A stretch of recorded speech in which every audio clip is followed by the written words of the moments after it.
Welcome to the Social Justice War Room, the podcast where we talk about social justice in fiction, reality, and everything in between. My guest today is the creator and administrator of the Ontenterhook Collective, which is a relatively loose but close collective of webcomics that are thriller-ish, the definition of that being the loose part. And she's also the author of the 80s inspired urban fantasy comic, Now Hiring. I'm proud to welcome Spelledeg. How are you doing, Spell? Pretty good. It's been a nice Monday so far. I'm very happy about that. So again, I owe you a lot for creating this Ontenterhook Collective. And it's my own comic, We Are The Wirecats, is part of it, fitting the thriller set criteria about as loosely as You've the got others. enough like suspense threads running through it that it qualifies good enough in my book. The main goal for like on Tenterhook is to create community for people who have comics with high-end suspense stuff, and really just have community. Honestly, I wouldn't have done this thing if I could have found a collective to join to be a part of a community, but there wasn't anything focused towards what I was interested in. So I decided to start something.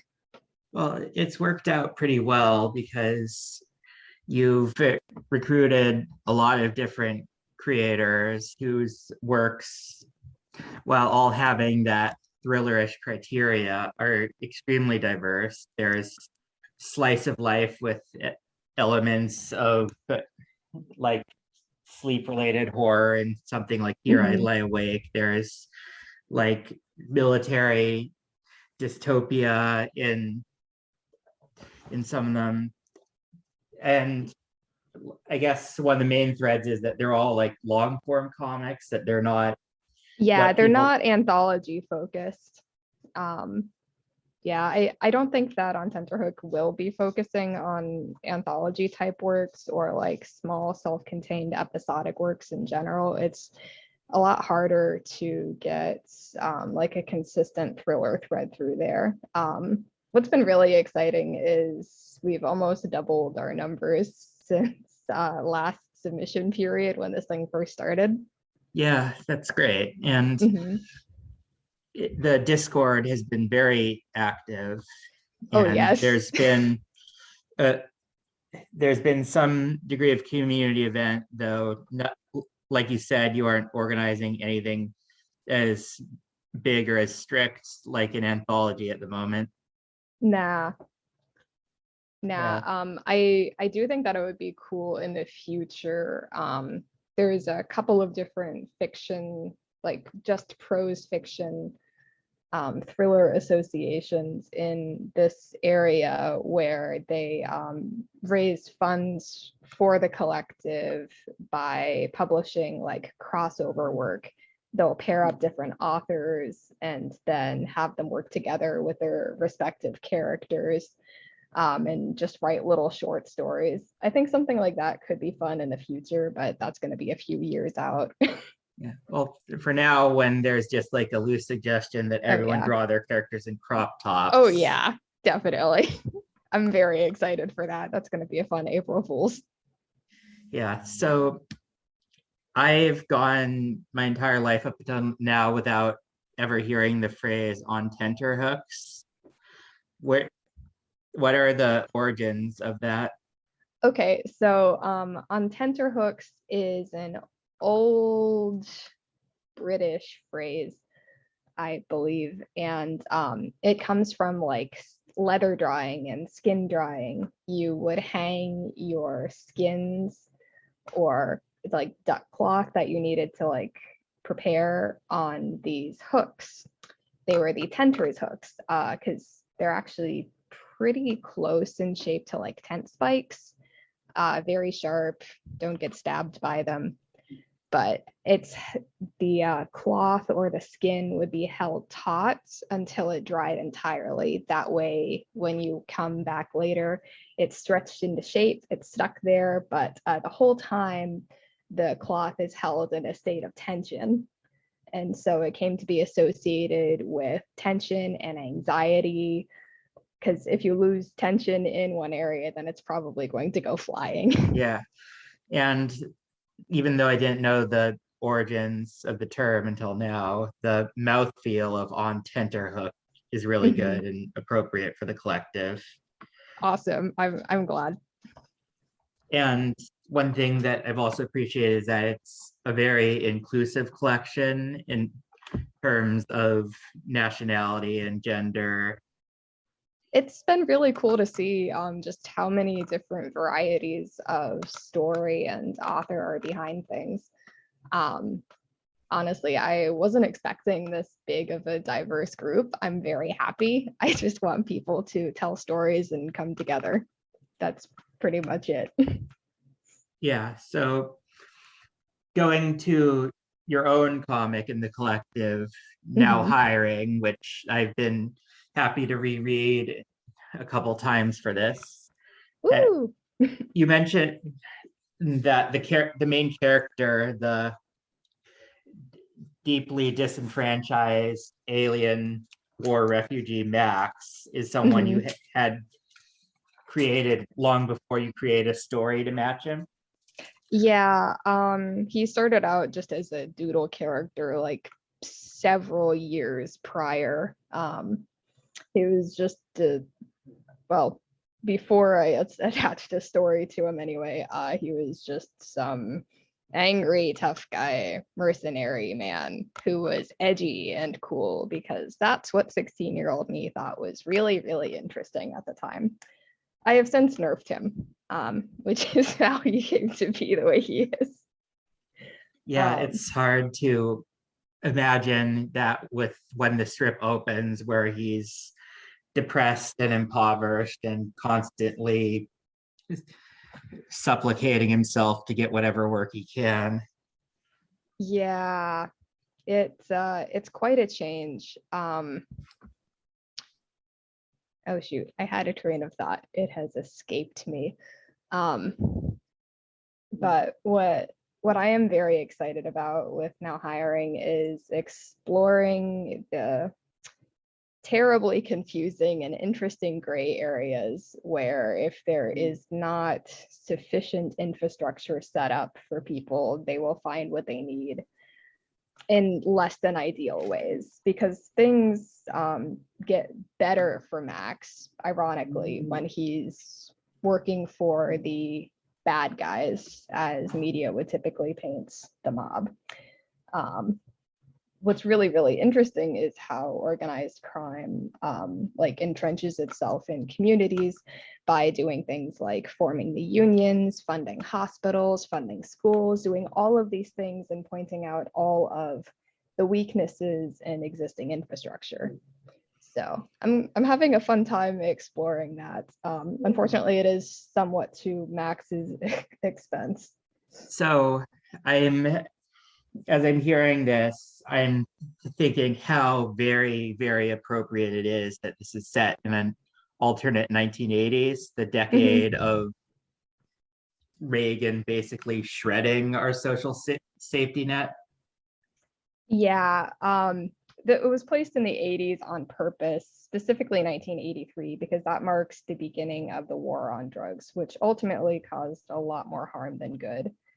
Just considering there's no, like, after the DEA gets money and supplies and all of these different things from cartel t-shirts, which are the lowest rung, they're the runners, they're the delivery boys and delivery women, and just they're the people who get caught in the crossfire who are just trying to make it. But anyway, it ultimately just hurt them, and the cartels continue to get off scot-free. But anyway, all of that money, it has to go somewhere. So busts fund new cars, new things for the DEA departments and stuff. I highly recommend a read of Wolf Boys. It explores some of the corruption within the DEA. It's very interesting. I like it especially because it takes a very personal thing, because honestly, policies don't mean shit if they're not personal. Yeah, that's why they say it's a war on drugs, because drugs are an inanimate object. Yeah. And it's one thing I noticed though is that Isol, the main mob character in the story, Mhm. is cool. He has a She. clear what? She is a woman. Okay, sorry. She has a very cool design with a like bright red suit, Mhm. and definitely has an impressive way of maneuvering the criminal underworld. Yeah. And that's one place where it departs, as well as like the different alien races, of course, because Oh yeah. in real life, the figures behind this kind of inequality, the real villains, aren't cool. They're just petty. Yeah, I mean, Isol's petty as hell. We'll get into that later. Yeah, But but it's like if you made a story with a villain who is based on Donald Trump, and there hadn't ever been a Donald Trump, you'd think it was just too one-dimensional to believe. perhaps it would depend on how you had the rest of the world set up. Well, there's all those other stories, like from Back to the Future 2 with Biff, to like the Mario Bros movie with their version of King Koopa, where the bad guy is clearly playing off of Trump because they realized back then that he was such an asshole that even children could immediately recognize that he was the bad guy. Mm-hmm. But that this is obviously not a story for children. And no, much to my chagrin, when I started writing this, I was under the misconception. I was like, yes, this is a story teenagers will like. And then I'm drawing explicit drug use, and it's like, actually, no, this is not going to work the way I thought it would. Yeah, though there is a lot of content diversity in the Tenterhook, which is why you have the roast rating system.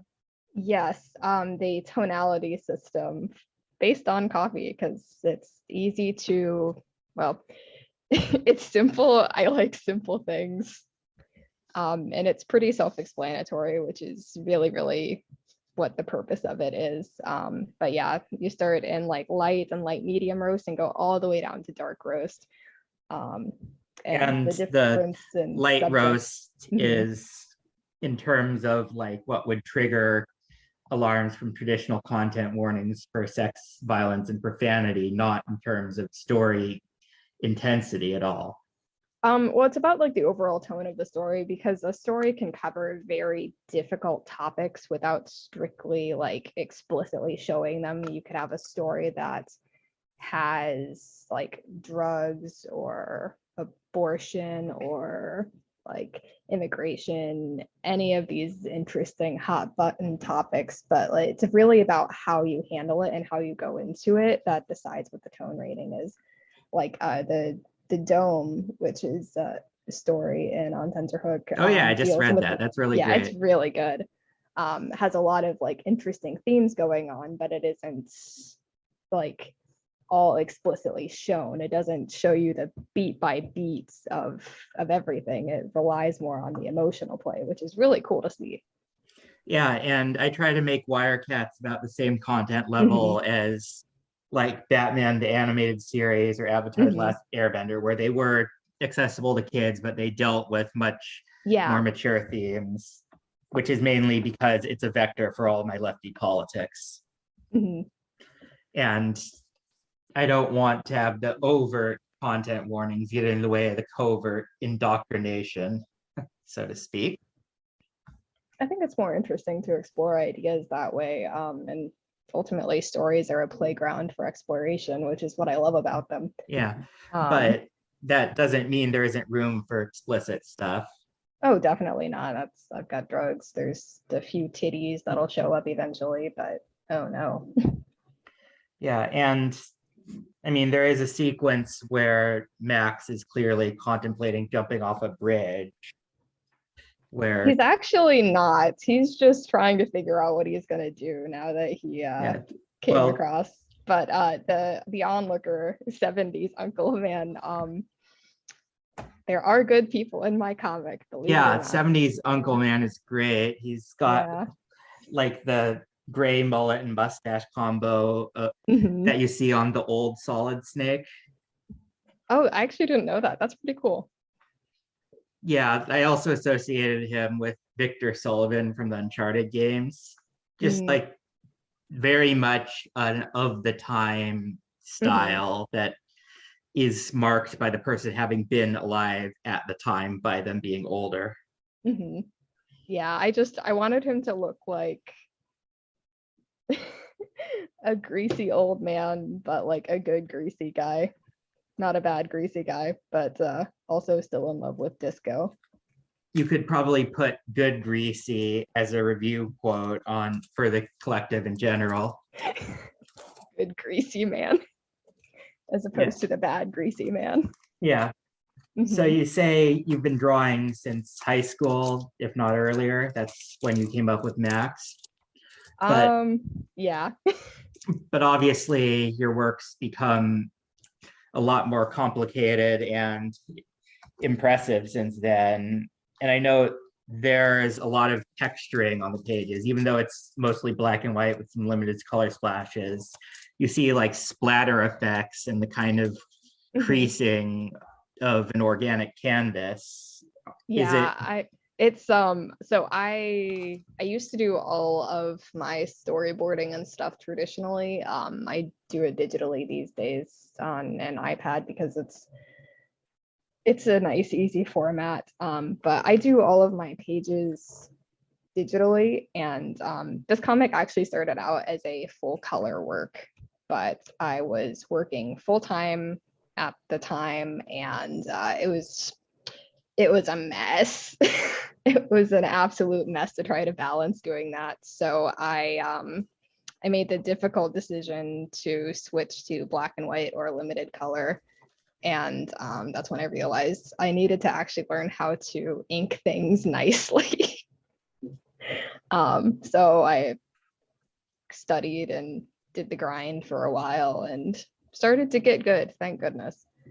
Because I actually really like the comic even better now that it's in black and white than I did before. well, that's As far as part like of the as far as webcomics, right? The basic appeal of a genre with literally no barriers to entry, but it mhm. also has like the kind of learn as you go feel to it.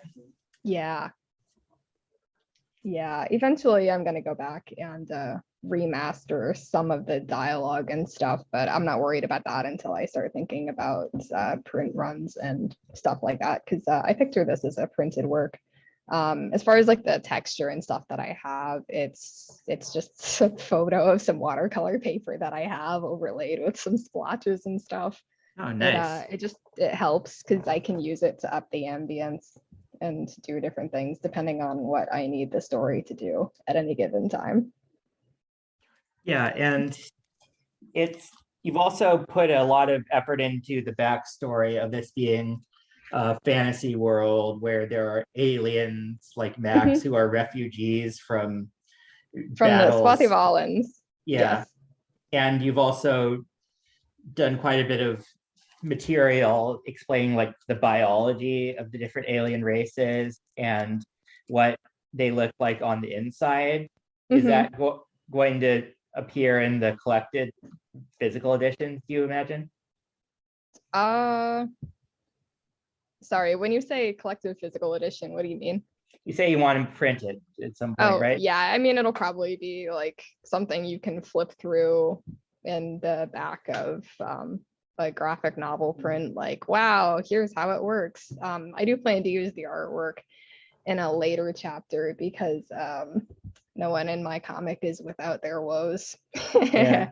Yeah, but yeah, because Kyo gets to have some fun discussions with her university advisor soon. It's gonna be great. Kyo's the one who's been helping Max learn Mhm. English and is And has effectively his been only friend. friend is a stretch. She thinks of them as friends. Max does not. They have a very strained relationship, her being one of the people who had previously, like, of the, at least of the race of the people who had previously enslaved his people. It's pretty strained, and basically the only reason Max talks to her is because she's the only way that he can get food and previously could get lodging. It's complicated because people trust her word well over his. And so it's very strained, and she keeps asking questions about his upbringing and stuff like that. She's doing it for her anthropology degree. She's going for her master's right now. And that brings up a thing because for her, this is anthropology. And for this, it was Max's lived experience as a child soldier. Yeah. And that's kind of a tremendous power imbalance since Oh yeah. she is part of the race that caused that war. No, they the Swathis caused the war because they didn't like their created slave race rebelling against them, and they're genocidal. Well, at least a lot of the homeworld stuff is. They're not a monolith by any stretch. Unless I misunderstood. But yeah, the Swathi started it. The Amkas just didn't want to be slaves. They just wanted to live their life and do their own thing. And but obviously Max faces discrimination as an Amka, but the discrimination he faces seems less because he's an alien, more just because he's different and suspicious with his dark gray skin and big ears. It's painfully realistic and comparable to real life housing discrimination. Yeah, like a lot of humans just don't know what he is. They've heard maybe the phrase Amka on TV, but Kojimakand, which is where a lot of like most of the population is living right now, is just this like little blip of gifted land up approximately in British Columbia, if this was going to be like real life map stuff. But it's an undesirable little plot of land, and they're basically just kind of left there to hopefully die. Because that's what the Swathi are hoping anyway, because they're technically on Swathi land. It's exciting. Yeah, and you mentioned, since this is in the 80s, that are there any particular cultural influences on the way you designed the world? I have to make a confession. I actually don't like the 1980s at all. I needed Reagan in office, and I needed Pablo Escobar to be alive. Those were my two things. Yeah, that's fair. I mean, every era has its great work and its bad work, but this was also the era in which, for one thing, regulations on TV were slashed so that you could basically have toy commercials without the pretense of much story. So, and in that sense, it seems better that you don't have the kind of attachment to the 80s that the vast majority of Hollywood seems to. Yeah, the weird fetishization of like, oh, the 80s were so much better. I don't really like that. Like, if this was going to be like the when I grew up thing, this would be a terrible early 2000s story. But honestly, that doesn't really fit. That, and there's a lot more interesting like technological limitations that I can circumvent because sci-fi bullshit magic is my favorite thing. because there is like somewhat accelerated technology, but like not all of it is known to humanity. It depends, because like faster than light travel is a thing, because there's wormholes and stuff like that that have been harnessed for quick gate hopping, as it's called. But most everyday people don't have access to that.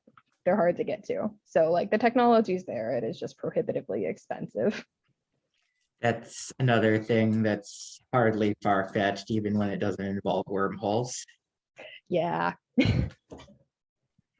So going forward, what can we expect from both Now Hiring and the larger Ontenterhook Collective it's part of in the coming months?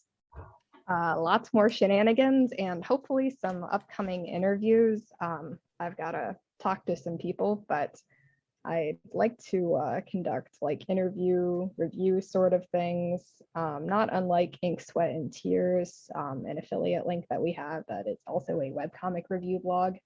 But I want to highlight the people in our collective as we move forward. In general, though, for Now Hiring, expect your feelings to be hurt, because I know it hurt my feelings to draw it and to write it and to keep doing it, but I love it. Well, that's why I'm here. Thank you for coming on the podcast. Spelledeg, everyone, you can check out her comic Now Hiring, as well as many others on the Ontenterhook Collective, links below. Thank you for coming on. Thank you. Cheers.